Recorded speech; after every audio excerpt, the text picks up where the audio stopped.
18 घंटे बीत चुके हैं, लेकिन मुंबई अभी भी दहशत के साए में है। ताज होटल और ओबरॉय होटल में अब भी आतंकवादियों से सुरक्षा कर्मियों की मुठभेड़ जारी है।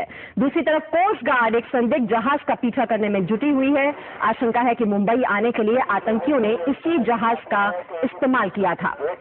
ताज होटल और ओबरॉय होटल में सेना और आतंकियों के बीच मुठभेड़ जारी है और रह रहकर बार बार गोलीबारी हो रही है, ग्रेनेड फेंके जा रहे हैं और एक तरह से चेतावनी दी जा रही है सुरक्षा बलों को कि वो रुक जाएं, आगे न बढ़ें। एक बात साफ है कि भारी तादाद में असला मौजूद है आतंकियों के पास और वो रह रहकर गोलीबारी कर रहे हैं, कभी ग्रेनेड फेंके जा रहे हैं। ताज होटल करीब जो सबसे दिल दहलाने वाली खबर है वो ये कि 80 लोग मारे गए हैं। इसमें 5 बावर्ची और 17 होटल कर्मचारी हैं। इसके अलावा भी ये भी पता चला है कि आतंकवादी ताज होटल के ही कमरा नंबर 663 में ठहरे हुए थे। ये इसी बात से साफ हो जाता है कि वो होटल के चप्पे चप्पे से वाकिफ हैं। अपनी मूवमेंट्स को उन्हें किस तरह से कोऑर्डिनेट करना है, किस तरह निर्धारित करना है, बहुत ही आसानी से वो आगे बढ़ रहे हैं और सुरक्षा बलों को बहुत बड़ी चुनौती भी दे रहे हैं। इस वक्त ताज होटल से हमारे साथ मौजूद हैं जी न्यूज संवाददाता राजीव रंजन। उन्हीं के पास चलते हैं। राजीव, बताया जा रहा है कि 80 लोगों को मार गिराया गया है, क्या इसकी आधिकारिक तौर पर अभी तक पुष्टि की गई है?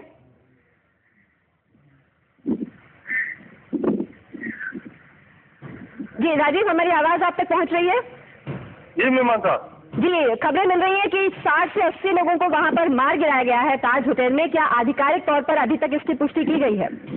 देखिए मीमांसा, अगर सुबह से शवों को निकालने का क्रम अगर हम देखें तो कम से कम हमारी आंखों के सामने 25 से ज्यादा शव ले जाए जा चुके हैं और अभी 2 एम्बुलेंस फिर आई हैं और हम देख सकते हैं कि उसमें इस वक्त कुछ जवान हरकत में दिखाई दे रहे हैं। ऐसा लगता है कि सुरक्षा बल का कोई जवान घायल हुआ है मीमांसा, और उसको लेकर के एम्बुलेंस आप देख सकते हैं। तो इस तरह से लगातार एम्बुलेंस के होटल में आने और जाने का क्रम जारी है और सुरक्षा बल का एक जवान घायल हुआ है और उसको लेकर के एम्बुलेंस रवाना हुई है यहाँ से।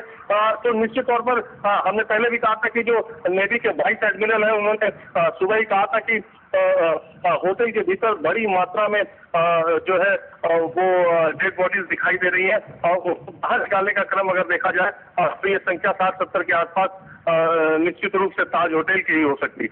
जी, ये भी बताया जा रहा है कि होटल के जो शेफ हैं, कर्मचारी हैं, वो भी इसमें मारे गए हैं। देखिए मीमांसा, जो शुरुआती दौर में आतंकियों ने जिनको निशाना बनाया था वो होटल के कर्मचारी ही थे।